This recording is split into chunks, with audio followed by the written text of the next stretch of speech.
संतों की शरण में रहोगे ना तो बढ़िया कट जाएगी प्यारे, बढ़िया, बहुत बढ़िया कटेगी। श्री सूत जी कहते हैं कि हे सनत कुमारों, एक अद्भुत कथा आपको मैं श्रवण कराता हूं। दक्षिण दिशा में तुंगभद्रा नदी के किनारे पर एक बहुत सुंदर अनुपम नगर बसा हुआ था।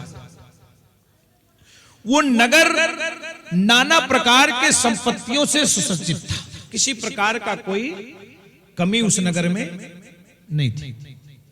और उस नगर के लोग जितने थे सब यज्ञ करता, सब दान पुण्य करने वाले, सब देवी देवता पितरों का तर्पण करने वाले, यज्ञ करने कराने वाले। वो नगर ऐसा अनुपम नगर था कि वो नगर बड़ा ही प्रतापी नगर था। उस नगर में एक आत्मदेव नाम के ब्राह्मण रहा करते थे।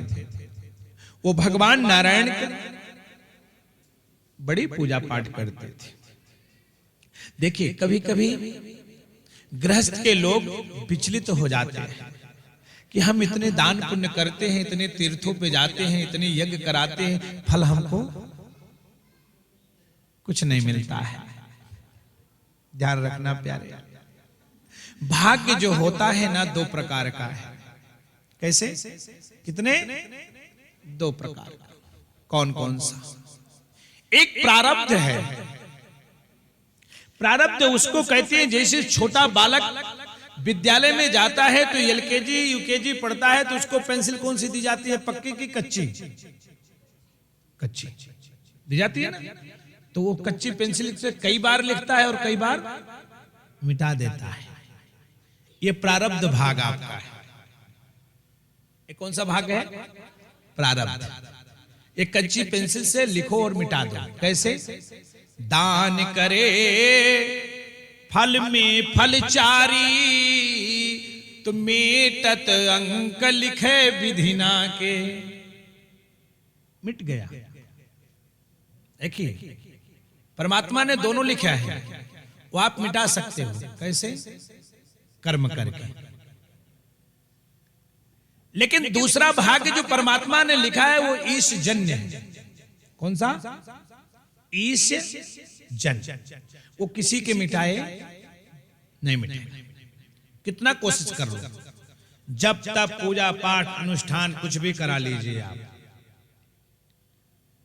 12 महीने गंगा के किनारे पड़े रहिए, धुनी रमाए, फिर भी नहीं होगा, बिल्कुल नहीं होगा।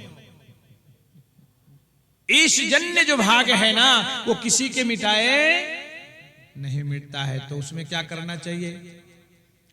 हुई है सोई जो राम रच राखा, और को करी तरक बढ़ाओ वहीं शाखा।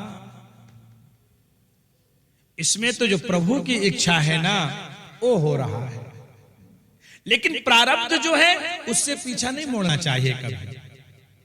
प्रारब्ध से आप अपने भाग्य को बदल सकते हो। प्रारब्ध है, आपके भाग्य में ईश्वर ने लिखा है कि आपके भाग्य में बड़ी सुंदर थाली सजा करके भोजन मिलेगा।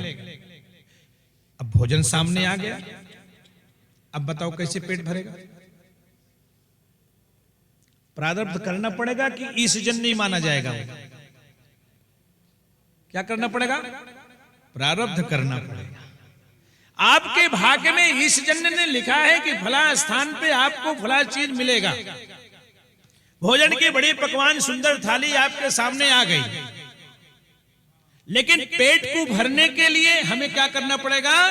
प्रारब्ध करना पड़ेगा, तब हमारा पेट भरेगा।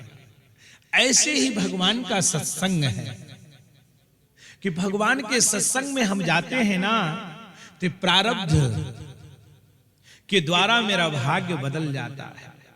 इस जन्म जो लिख दिया वो तो नहीं मिटेगा, लेकिन हम सत्संग में सत्कर्म करके, बड़े बुजुर्ग की सेवा करके, सास ससुर की सेवा आदर सत्कार करके, माता पिता की सेवा करके, गुरुजनों की सेवा करके, अतिथियों का सत्कार करके हम अपने भाग्य को बदल सकते हैं। यह है प्रारब्ध।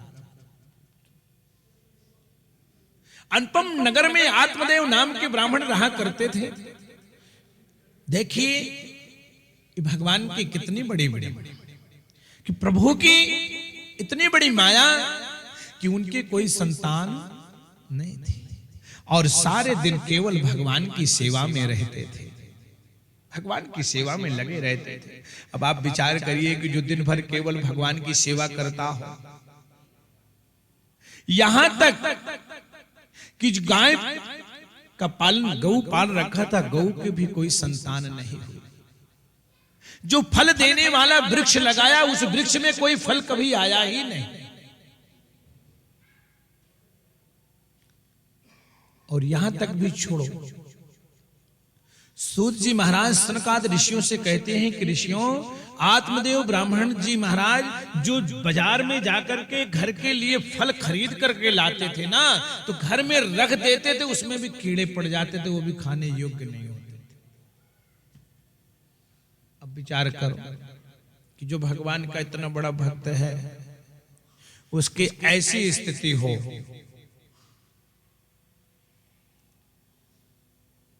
तो क्या करेगा? चलो संतान नहीं थी यहां तक तो ठीक था, लेकिन गौ का पालन किया, उसके भी कोई संतान नहीं हुई, ये भी चलो ठीक। लेकिन वृक्ष लगाया, उसमें भी कोई फल नहीं, ये भी चलो ठीक है, स्वीकार है। राजी हैं उसी में जिसमें तेरी रजा है, सारे जहां के मालिक एक तेरा ही आसरा है, ये भी तो ठीक है। लेकिन अगर फल खाने की इच्छा है, हम बाजार से लाए हैं, उसको भी ना खा सके, और फिर भी भगवान की भक्ति ना छोड़े। देखिए इस स्थिति में आने के बाद भी भगवान की भक्ति नहीं छोड़ी, भगवान से मुख नहीं मोड़ा है, फिर भी भगवान को कहते रहे आत्मदेव राजी हैं उसी में जिसमें तेरी रजा है। हे प्रभु आप प्रसन्न रहिए, हमारी प्रसन्नता तो आपकी प्रसन्नता में है। आप खुश हैं तो हम खुश हैं। आपको अगर मुझे रुलाने में भी आनंद आ रहा है ना, तो मुझे रोने में कोई गम हो नहीं है। आत्मदेव महाराज परिवार के साथ रहते हैं, पत्नी का नाम धुंधली, पत्नी अच्छे विचार की नहीं पाई, अच्छे विचार की नहीं थी। एक संत कहते हैं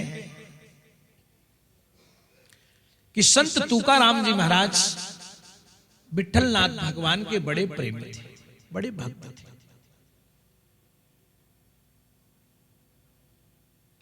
नित्य मंदिर में जाते थे और भगवान से अपनी लौ लगाया करते थे, और जो कुछ भी कहना होता था ना, वो केवल अपने विठलनाथ भगवान से कहते थे, बाकी कभी किसी से कुछ नहीं कहते थे, कभी नहीं कहे किसी से। और कहते क्या थे? देखिए विठलनाथ भगवान के पास संत तुकाराम जाते थे ना, क्योंकि उनके विचार की पत्नी नहीं मिली उनको, रोज लड़ने वाली थी नित्य। तो संत तुकाराम भगवान विठलनाथ की शरण में जाते थे तो केवल एक शब्द भगवान से कहते थे, प्रभु आप मेरे ऊपर कितना प्रेम करते हैं, कितनी कृपा मेरे ऊपर बरसाई है, आप अपार कृपा आपकी है, आप मेरे से अपार लौ लगाते हैं। अगर मेरे गृहस्थी चलाने वाले अगर मेरे मनो अनुकूल अगर दे देते तो शायद मैं आपका दर्शन न पाता। इसलिए आपने मुझे कर्कशा नारी दी है, लड़ने वाली, नित्य कलह करने वाली दी है, तो मेरा ज्यादा से ज्यादा समय आपके श्री चरणों में बीतता है। प्रभु आप मेरे ऊपर कितना कृपा करिए, आप देखिए आप मेरे से कितना लौ लगा रहे हैं। अगर आप मुझे इतनी सुंदर नारी दे होती तो शायद मैं उसी में आसक्त रह करके पड़ा रहता और आपका दर्शन मुझे नहीं मिलता प्रभु। तो आप मेरे से कितना प्रेम करते हैं देखिए। ये भी तो कह सकते थे किससे बढ़िया तो मेरा ब्याह ही ना करते। ये भी तो कह सकते थे ना कि रोज अगर घर में झगड़ा हो रहा है तो हमारे आप जैसे आदमी क्या कहेगा जाके भगवान से, भगवान आपने तो जीवन ही नरक बना दिया। लेकिन संत तुकाराम ने क्या कहा? संत तुकाराम ने कहा प्रभु आपके मेरे ऊपर कितनी बड़ी कृपा है। मैं सबके ऊपर नहीं जानता किस पे क्या है, लेकिन मेरे ऊपर आपकी अपार कृपा है। ऐसे आत्मदेव विप्र ब्राह्मण जो है, पत्नी जो थी ना धुंधली, अच्छे विचार की नहीं थी, पूजा पाठी नहीं थी, लेकिन आत्मदेव भगवान के बड़ा पूजा पाठी करते थे। लेकिन समाज के लोग जब जीने नहीं दिया, लोग जब निकलते थे तो कोई ना कोई ताना मारता था, सुना नहीं गया। एक दिन मन में विचार कर लिया अब घर में नहीं रहूंगा, मर जाऊंगा, आत्महत्या कर लूंगा, जीने का इच्छा खत्म हो गई। निकल पड़े घर से और जैसे कुछ दूर जाते हैं सरोवर पर बैठ जाते हैं और सरोवर पर बैठ करके वहां भगवान का चिंतन करने लगे। देखिए चले किस लिए थे? मरने के लिए।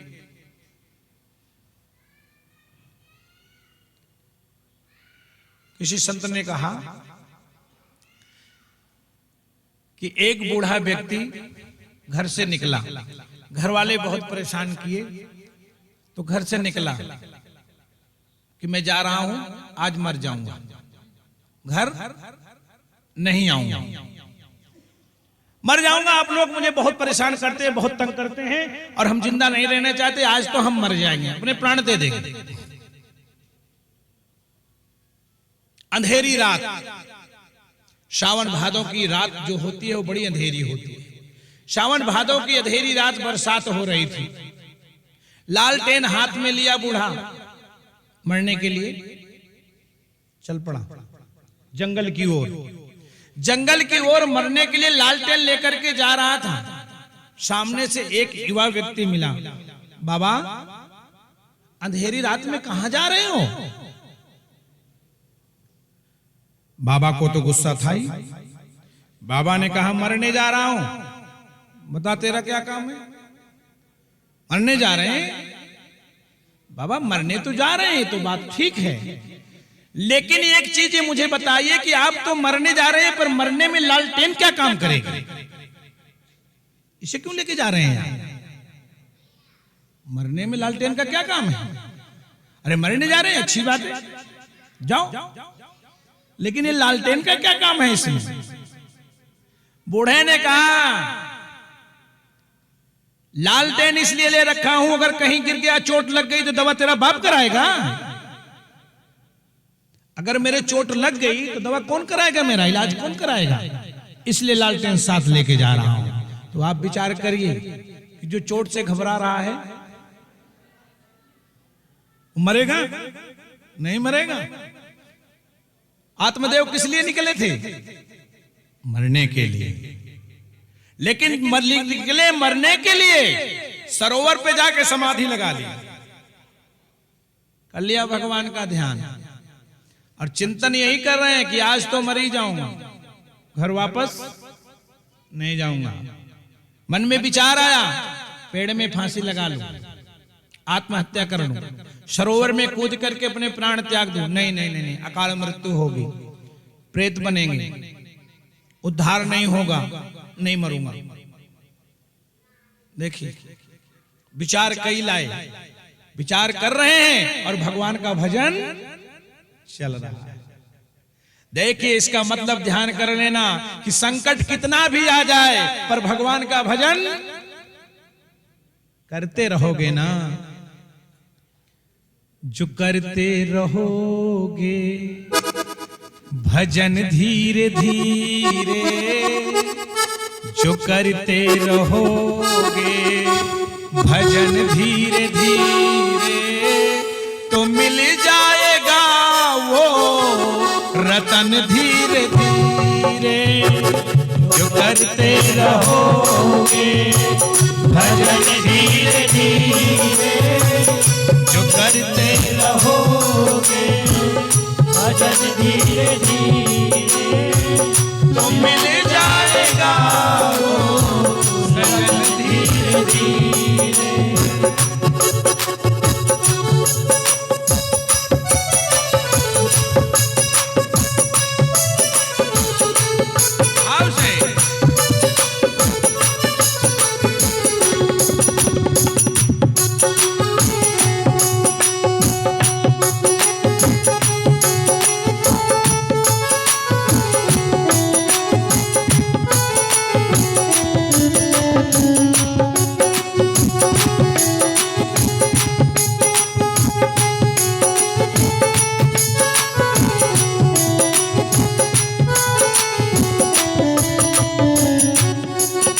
कोई काम दुनिया में मुश्किल नहीं है, कोई काम दुनिया में मुश्किल नहीं है, कोई काम दुनिया में मुश्किल नहीं है, कोई काम दुनिया में मुश्किल नहीं है।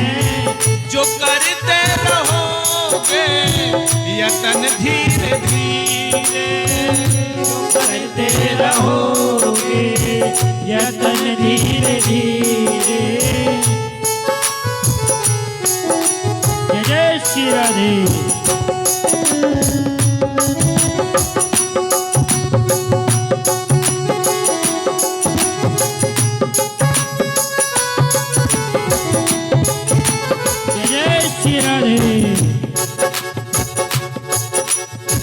जो करते रहोगे भजन धीरे धीरे, जो करते रहोगे भजन धीरे धीरे, तो मिल जाएगा वो सजन धीरे धीरे, मिल जाएगा वो सजन धीरे धीरे।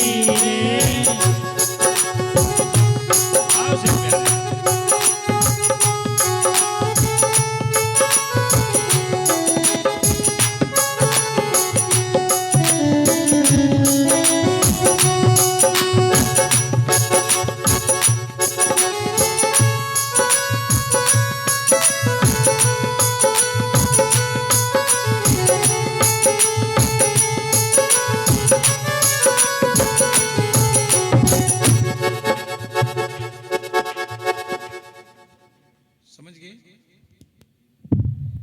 कैसे मिलेगा वो? ग्लूकोज डॉक्टर कैसे चढ़ाता है? अच्छा, अगर तेज चढ़ाने लगता है तो क्या कर? डॉक्टर साहब सामने बैठे हैं, डॉक्टर साहब सामने बैठे हैं भैया, डॉक्टर साहब से पूछो बता देंगे। अगर इकट्ठे चढ़ाना शुरू कर दे डॉक्टर साहब तो सब कोई नाराज हो जाओगे डॉक्टर साहब के ऊपर। ये तो एक ही घंटे में चढ़ा दिया और धीरे धीरे डॉक्टर साहब बहुत बढ़िया है कहोगे ना? बस यही समझ लेना कि अगर प्रभु का भजन धीरे धीरे धीरे धीरे करते रहोगे ना तो मिल जाएगा एक दिन सजन धीरे धीरे, एक दिन निश्चित वो मिल जाता है प्यारे। भगवान का भजन करने में लगे हुए हैं और मन में ये बार बार आ रहा है कि घर वापस देखते क्या है कि संत एक चले आ रहे हैं, कमंडल लिए हुए संत एक चले आ रहे हैं। और जैसे आए तो देखा विप्रदेव आपका मुखमंडल उदास है। आत्मदेव ब्राह्मण चरणों में गिर पड़े, महाराज कृपा कीजिए, कृपा कीजिए, कृपा कीजिए। चरणों में जैसे गिरे हैं तो ध्यान रखना प्यारे, हमारे यहां दंड प्रणाम करने की भी विधि शास्त्र में बताई गई है। प्रातः काल उठ के रघुनाथा और मातु पिता गुरु ना वहीं माथा। कैसी विधि है? समझ में आई? प्रणाम करने की विधि समझे? जब तक आप अपने मस्तक को चरणों में नहीं रखोगे तब तक आपको कोई उठाने वाला मिलेगा नहीं, और जब तक आपको कोई उठाएगा नहीं तब तक फल नहीं मिलेगा। ध्यान रखना, प्रणाम करने की विधि है, चरण को स्पर्श करना चाहिए, अंगूठे को स्पर्श करना चाहिए। और परंपरा कैसी है? घुटने को छूते हो, घुटने को कभी प्रणाम नहीं करना चाहिए। ध्यान रखना, अगर कुछ पाना है, झुकता वही है जिसमें जान होती है, अकड़ तो मुर्दे की पहचान होती है। अगर कुछ प्राप्त करना है, कहते हो ना आशीर्वाद के अधिकारी हैं, आशीर्वाद उसे मिलेगा जो झुकता है, और जब वो गिरेगा तो वो उठाने वाला उठा करके हृदय से लगा लेगा। और जब झुकना ही नहीं चाहते हो तो हृदय तो बड़ा दूर है। और आशीर्वाद कहां से मिलता है? आशीर्वाद कहां से निकलता है? हृदय से। तो हृदय तो बहुत दूरी है ना, हृदय की दूरी बहुत है, तो कैसे मिलेगा आशीर्वाद? इसलिए जब दंडवत प्रणाम करोगे, चरणों में गिर पड़ोगे और झुक करके प्रणाम करोगे और नतमस्तक होकर के चरण को छुओगे ना, तो आशीर्वाद देने वाला तुमको दोनों हाथों से उठा करके और अपने बाहों में भर करके और हृदय से हृदय मिला करके तब आशीर्वाद देगा। वो आशीर्वाद आपको लगेगा। आशीर्वाद पाने के लिए भी तो कुछ करना पड़ता है। दंडवत प्रणाम करके आत्मदेव चरणों में गिरे हैं, स्वामी जी ने उठाया और हृदय से लगाया। विप्रदेव बड़े उदास हैं। हाँ महाराज, हमारे परिवार की स्थिति बड़ी अच्छी नहीं है। अपनी पूरी कथा को श्रवण कराया श्री आत्मदेव महाराज, और महाराज मेरे कोई संतान नहीं है, गाय पालन किया है उसके भी कोई संतान नहीं है, वृक्ष लगाया उसमें भी कोई फल नहीं है, और परिवार के लिए फल लाता हूं तो वो भी खाने योग्य नहीं रहता है महाराज। इसलिए मैं अपने प्राण को त्यागने के लिए सरोवर के किनारे आया हूं। आज गृह वापस नहीं जाऊंगा, अपने प्राण को हम त्याग देंगे। लेकिन महाराज आप आए हैं तो बड़ी कृपा करिए, हम आपको छोड़ेंगे भी नहीं। महाराज जी ने कहा तो अच्छे आ गए, पकड़ा, दंडवत प्रणाम कर लिया। महाराज आशीर्वाद तो दे दिया। आत्मदेव महाराज से कहते हैं कि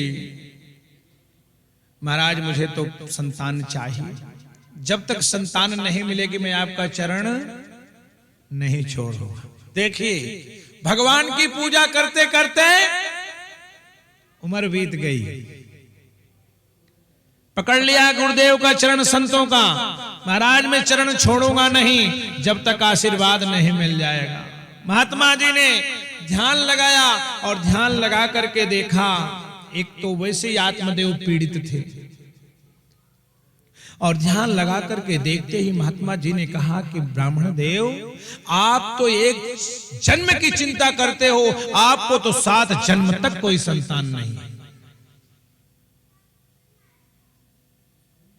अब अगर डॉक्टर साहब ये कह दें कि 2 घंटे में मरीज, तो मरीज तो पहले ही समझ गए। संत ने कह दिया कि विप्रदेव आपको एक जन्म की चिंता है, आपके भाग्य में तो 7 जन्म नहीं है संतान। आत्मदेव ने कहा गुरुवर मुझे नहीं पता है 7 जन्म नहीं है या 14 जन्म नहीं है, मुझे संतान चाहिए। यदि संतान आप नहीं देंगे तो आपके श्री चरणों में अपना सिर पटक करके यहीं पर प्राण दे दूंगा। मरने का ठीक ठिकाना मिल गया, पानी में डूबना नहीं, फांसी लगाना नहीं, कुछ करने की जरूरत नहीं पड़ी। कहां देंगे? संत के चरण में कि आपके श्री चरणों में अपने प्राण को हम त्याग देंगे। महात्मा जी ने देखा है तो बड़ा भारी अपराध हो जाएगा। निकाला अपनी झोली में से एक फल, किया आमंत्रित, मंत्र फूंका, दे दिया, ले जाओ और अपनी पत्नी को खिला देना और आपकी पत्नी निश्चित गर्भवती हो जाएगी। विचार करिए, अभी आपको मैंने शुरू में कहा कि जिस काम को भगवंत नहीं करते उसको हनुमंत करते हैं, और जिसको हनुमंत नहीं करते संत करते हैं। अब आप ये विचार कर लीजिए कि संत ने फल निकाला, आमंत्रित किया और दे दिया, ले जाओ अपनी पत्नी को खिला दो, आपकी पत्नी गर्भवती हो जाएगी। बड़ी प्रसन्नता हुई। जहां 7 जन्म नहीं थे वहां क्षण में हो गया। विचार करिए आप कि 7 जन्मों के संकट एक क्षण में कट गया। लेकिन अभी आपको बताया ना कि भाग्य कितने प्रकार के, भाग कितने प्रकार के, 2। कितने, कौन कौन से? प्रारब्ध और ईशजन्य। भूल गए, इतनी देर सब डिब्बे के डिब्बे लग रहे। ईशजन्य, लेकिन आत्मदेव के भाग्य में तो ईशजन्य लिखा है, प्रारब्ध नहीं लिखा था। क्योंकि महात्मा जी ने पहले कह दिया कि तुम्हारे भाग्य में 7 जन्म नहीं है, लेकिन फिर भी दिया, ले जाओ। और आत्मदेव फल लेकर के आते हैं, अपनी पत्नी धुंधली को दिया देवी, ये फल महात्मा जी ने दिया है, इसे ग्रहण करेगी तो संतान की उत्पत्ति हो जाएगी, तू मां बन जाएगी। जो परिवार संसार वालों के दृष्टि में कलंक है ना, ये दूर हो जाएगा।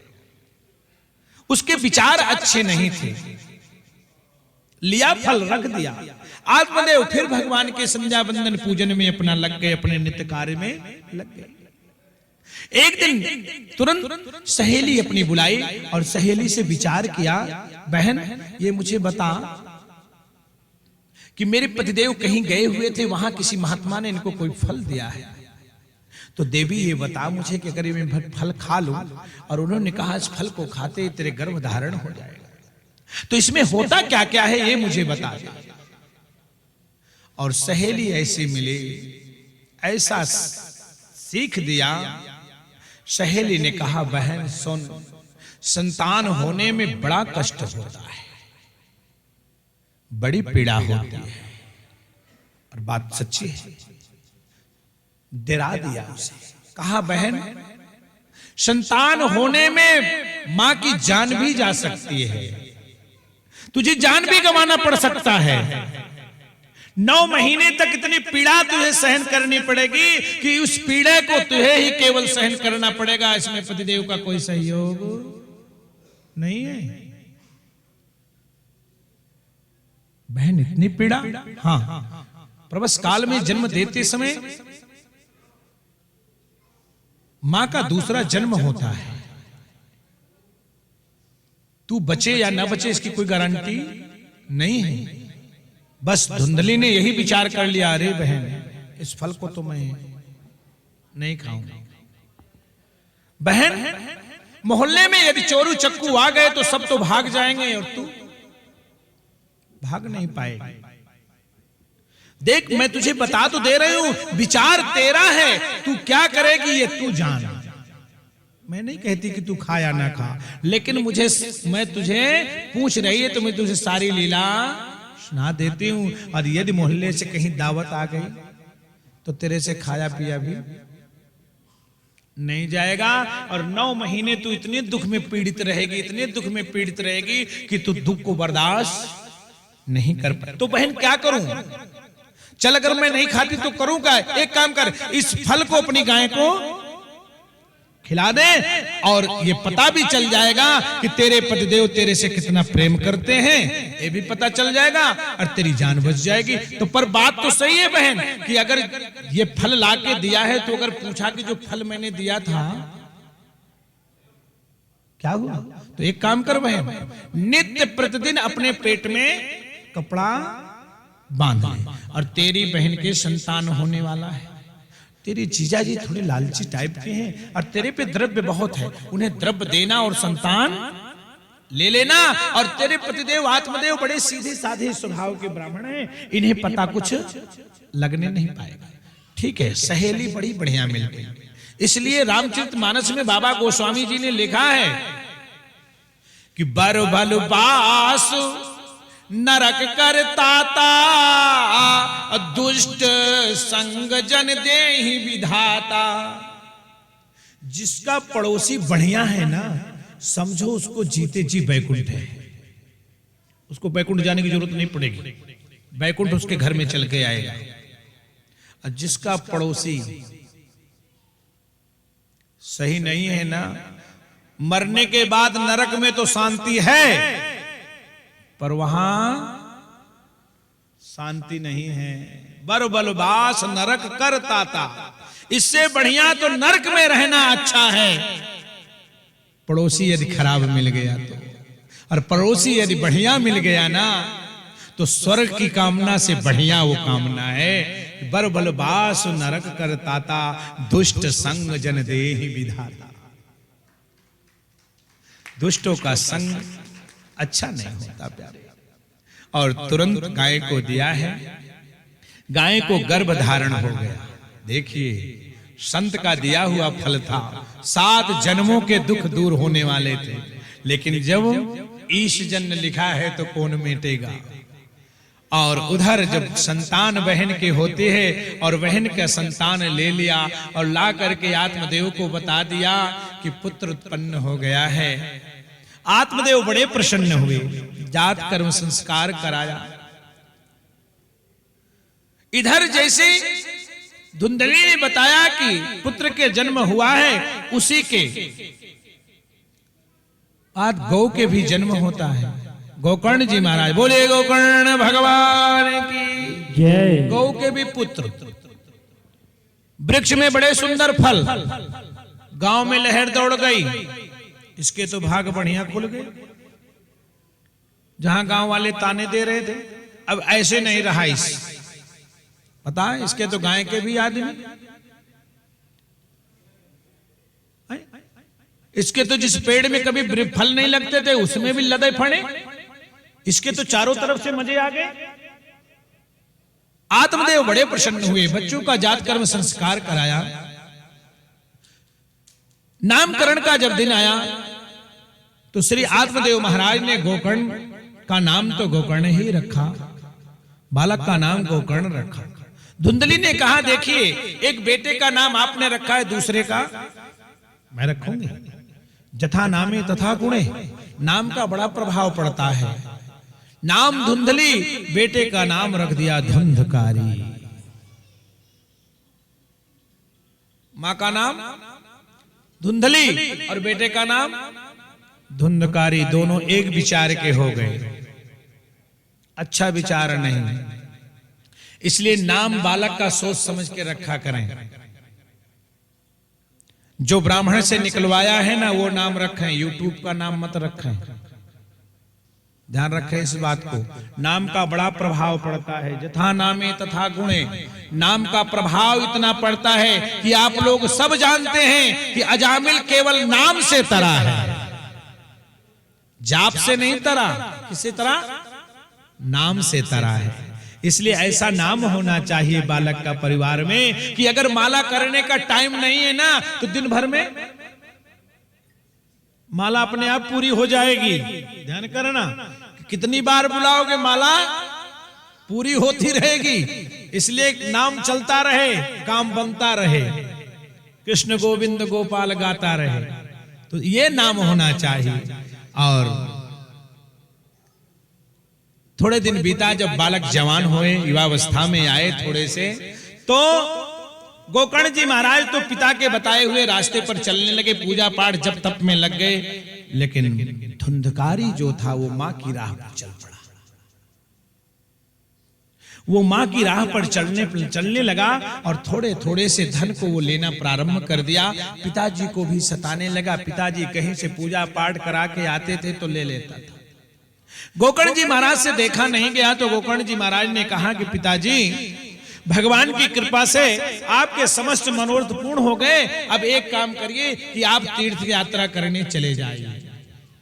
आप तीर्थ यात्रा करने चले जाओ तो इसी में भलाई है।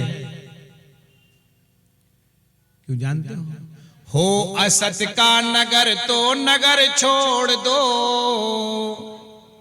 अगर कहीं पे रह रहे हो ना, वो मोहल्ला ठीक ना हो ना, तो मकान निकाल देना चाहिए, दूसरे मोहल्ले में चला जाना चाहिए। ध्यान रखना, इस लालच में मत पड़ना। हो असत का नगर तो नगर छोड़ दो, यदि तुम्ही से जलन हो तो घर छोड़ दो। यदि तुम्ही से जलन हो तो घर छोड़ दो। हो असत का नगर तो नगर छोड़ दो, यदि तुम्ही से जलन हो तो घर छोड़ दो। अगर तुमको देख करके घर वाले संतुष्ट नहीं है ना, तो ठीक नहीं है। लो चाबी ताला संभालो, चले भगवान के पास। कृपा भगवान की हुई है। और जिस मोहल्ले में मोहल्ला ठीक ना होना, उस मोहल्ले में रहना। इसलिए गोकर्ण जी महाराज ने कह दिया, पिताजी यहां रहने लायक आप के लिए जगह नहीं है, छोड़ दो और चले जाओ। और गोकर्ण जी की बात मान करके आत्मदेव महाराज तीर्थों की यात्रा के लिए चले गए। और जब पिताजी चले गए तो धुंधकारी और स्वतंत्र हो गया। गोकर्ण जी महाराज की एक भी बात नहीं माना करता था।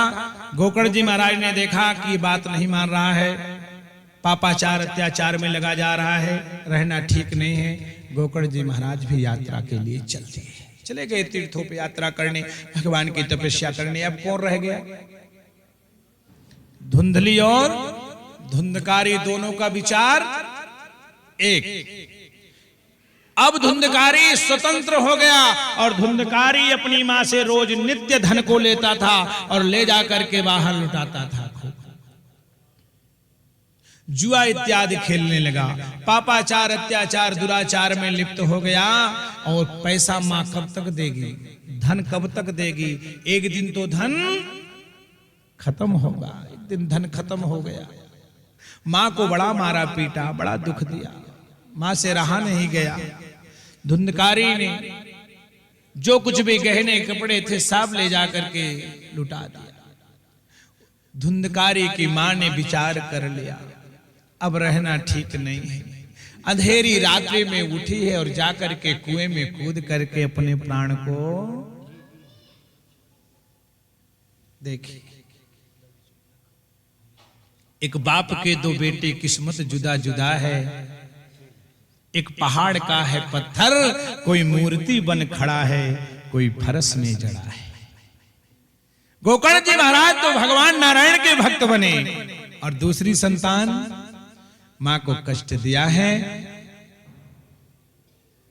मां के मर जाने के बाद स्वतंत्र हो गया है और स्वतंत्र होने के बाद में घर में अपने गृह में 5 वैश्याओं को लाता है और लाने के बाद वो नित्य चोरी करने लगा। एक दिन चोरी करने राजा के दरबार में गया है, वहां से बहुत माल ले आया इकट्ठा करके। वैश्याओं ने देखा कि अरे इतना धन। रात्रि में वैश्याओं ने विचार किया कि ऐसा पति तो हमको और मिलेंगे, पर लेकिन इतना धन नहीं मिलने वाला है। और यदि राजा को पता चल गया तो राजा हम सबको मृत्यु दंड दे देगा। तो फिर क्या किया जाए? एक काम करो, रात्रि में जब ये सो जाए तो इसको निपटा दो, मार दो। और ऐसा विचार किया और धुंधकारी जैसे निद्रा में आया है, 5 वैश्याएं उसकी छाती पर चढ़ करके उसको मारना प्रारंभ कर दिया। लेकिन पापी मरता जल्दी नहीं है, जल्दी नहीं मरता हो। तो वैश्याओं ने देखा कि ये मर नहीं रहा है, तो गई गरम गरम अंगारे ले आई लकड़ी की और दे उसके मुंह में। श्री सूत जी ने कहा कि हे सनकादिक ऋषियों, ऐसे पापी की आत्मा इतनी जल्दी निकलती नहीं है। और जब गरम गरम अंगारे उसके मुख में दिया और जब उसके प्राण पखेरु उड़ गए तो उसी के घर में, उसके आंगन में गड्ढा को खोद करके वहीं उसको दबा दिया। सूत जी ने कहा, शनक आदि ऋषियों, ये इंद्रियां जब अपने बस में नहीं होती हैं तो प्राणी को कष्ट भोगना ही पड़ता है।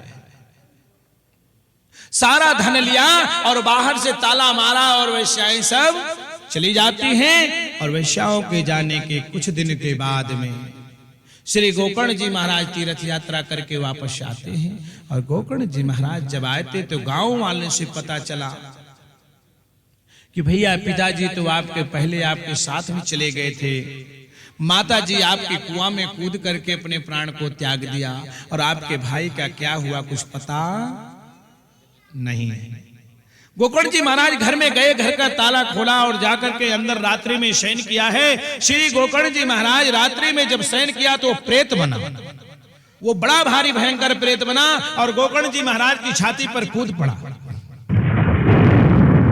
गोकर्ण जी महाराज सूर्य नारायण भगवान के उपासक हैं। कमंडल से जल निकाला, छींटा लगाया, जैसे छींटा लगाया उसके बोलने की शक्ति बढ़ गई।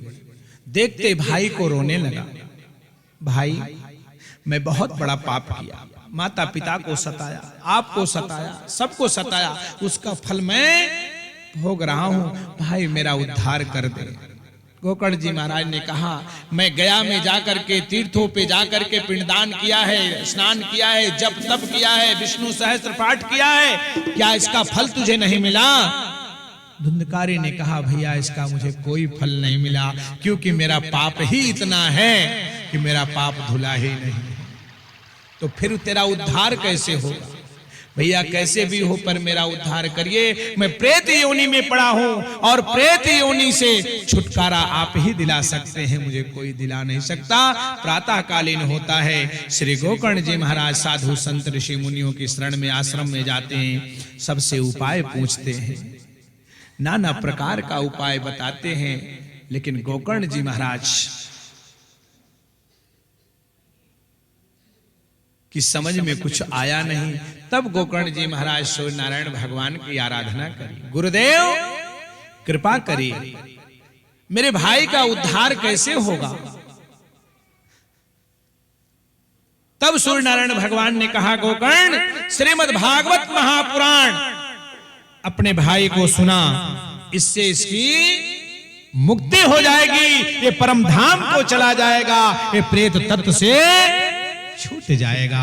गोकर्ण जी महाराज ने श्रीमद् भागवत महापुराण 1 सप्ताह के लिए सुनाना प्रारंभ कर दिया और सारी जनता आई कथा में बैठ गई। इतनी आपको शुरू में बताया कि कथा कहीं भी होती है नारायण की, बैठने की जगह खाली नहीं रहती, कहीं जगह नहीं मिली। धुंधकारी आया, देखा कहीं जगह नहीं मिली। धुंधकारी ने देखा एक बांस 7 गांठ का बंधा हुआ था, उसमें होल था, उसमें आकर के धुंधकारी समा गया और बैठ करके 7 दिवस तक एक चित ध्यान लगा करके कथा को वो सुनता रहा। लेकिन जितने और सुनने वाले थे, किसी का चित कहीं, किसी का चित कहीं, किसी का मन कहीं, लेकिन धुंधकारी का मन एक जगह रहा। धुंधकारी ने पहले दिन कथा सुनी तो पहली गांठ, दूसरी गांठ, तीसरी, चौथी, पांचवी, छठवीं, सातवीं पूरी बांस की गांठ तड़ातड़ फटती चली गई। और 7वां दिवस जब पूर्ण हो गया तो भगवान नारायण का विमान कथा पंडाल में आ गया। भगवान नारायण के पार्षद विमान लेकर के आए हैं और विमान लेकर के जैसे पधारे, धुंधकारी को कहा, धुंधकारी विमान पर बैठो और प्रभु के धाम को चलो। देखिए संसार के लोग जब मरते हैं तो स्वर्ग की कामना करते हैं, और महात्मा लोग का जब मरण होता है तो स्वर्ग की कामना नहीं होती, वो परम धाम जाते हैं। और जो परम धाम जाता है वो आता नहीं है, जो स्वर्ग जाता है वो आता है, जो परम धाम जाता है वो कभी। धुंधकारी कहां गया? परम धाम चला गया। और धुंधकारी जब परम धाम गया तो सारे भक्त जितने थे वो गोकर्ण जी महाराज से प्रश्न किया कि कथा तो हम लोगों ने भी सुनी, तो आपके भाई के लिए विमान क्यों आया? गोकर्ण जी महाराज ने कहा ये समस्या फंस गई। गोकर्ण जी महाराज ने कहा कि भैया प्रश्न विमान वालों से पूछो। विमान वालों से पूछा भैया ये धुंधकारी के लिए क्यों आया? तो भगवान के पार्षदों ने कहा कि धुंधकारी ने कथा को एक चित लगा करके सुना है, इसलिए परमधाम जाने के लिए परमात्मा ने केवल एक ही विमान भेजा है। आप लोगों का चित कथा में नहीं था, इसलिए विमान नहीं आया। तब समस्त जितने भक्त थे गोकर्ण जी महाराज से फिर प्रार्थना करी है कि हे गोकर्ण जी महाराज, सप्तम दिवस की कथा फिर से सुना दीजिए। जो भूल हुई सो हुई, अब भूल नहीं होने वाली है। इसलिए आप लोगों से निवेदन प्रारंभ में किया है कि जहां पर जो बैठे हो प्रयास करना किसी स्थान पर बैठना, और जब तक कथा सुनना सिर पर से पल्ला ना उतरे, क्योंकि पल्ले की बड़ी पावर है। ये पल्ले की पावर आपको कल बताएंगे, अब समय नहीं है क्योंकि बड़ी देर से घंटी बज रही है। लेकिन हम क्या करें, अब उधर घंटी को भी ध्यान करना है, इधर हमको कथा को पूरा सुना कराना है। तो धुंधकारी जी महाराज ने सप्तम दिवस की कथा सुनाई है और सभी के लिए विमान आया है। सभी भक्त भगवान के श्री परम धाम को चले गए हैं। बोले श्री वृंदावन धाम की जय, सुखदेव भगवान की जय, व्यास जी महाराज की जय, भागवत भगवान की जय।